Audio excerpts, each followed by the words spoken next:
那天下大雨，然后我妈妈就跟我说：“欣欣啊，你那么聪明，我们不要学跳舞好不好？我们不要喜欢跳舞好不好？跳舞好累哦。”然后就开始哭泣。我说：“妈妈，我那么的喜欢跳舞，你可不可以不要叫我不要跳？”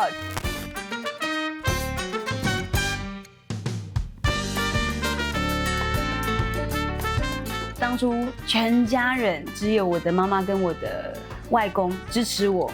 去西班牙读书，那是一场小革命，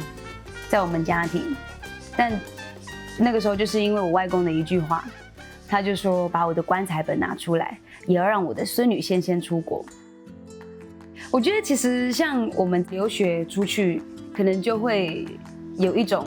使命感，就会觉得说自己是背负着很多家人的期待，不管再怎么样子的困难，你一定都要做得很好。所以其实那个时候，我其实在西班牙的学习的过程，成绩都是非常好的。到高年级就开始表演的机会也越来越多，开始第一次有那样子 audition 的机会。然后我也觉得我自己非常的幸运，能够被编舞家喜欢上，然后被选中当女主角。这件事情让我的同才之间的好朋友对我可能有一些妒忌啊，或者是不喜欢啊，然后会开始排挤。然后我就跑去跟老师说：“我说老师，我可不可以不要当女主角？”那个也是我踏入了舞蹈界里面第一次的试炼。回到台湾，今年已经迈入第5年了。我觉得这5年的高低起伏，其实是比西班牙那8年还要来得多很多的。如果我没有回到台湾，我觉得我不会有另一层生命的试炼跟洗礼。可能是因为开始踏入社会，然后可能开始跟人与人之间有更多的交际，然后可能开始上山下海，走进全台的荣民之家，开始用舞蹈去做不同的事工的时候，开始知道其实生活有不同的颜色，是跳舞之外的事情。其中有一个印象最深刻的是，在高雄冈山荣家，有一个爷爷超爱收集照片的，他就会把我们每一年送他的礼物，然后到节目册收得好好的，然后上面写2000几年，然后由精灵幻舞团赠。离开冈山荣家没过几个月，然后爷爷就去世了。他的照顾人员就拍下爷爷的床头给我们看，爷爷的床头满满都是精灵幻舞团的照片。其实那一刻非常的感动。一直到现在，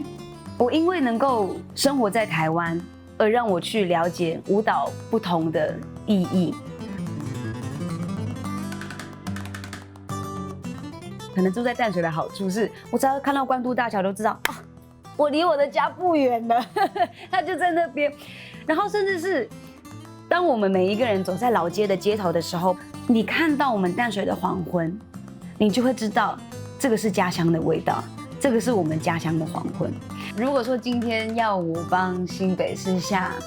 一个 hashtag 的话，我觉得新北市是一个非主流的城市，它也是一个非常有包容力的城市，它也是非常多元的城市，它就是一个能够找到家的归属感的城市。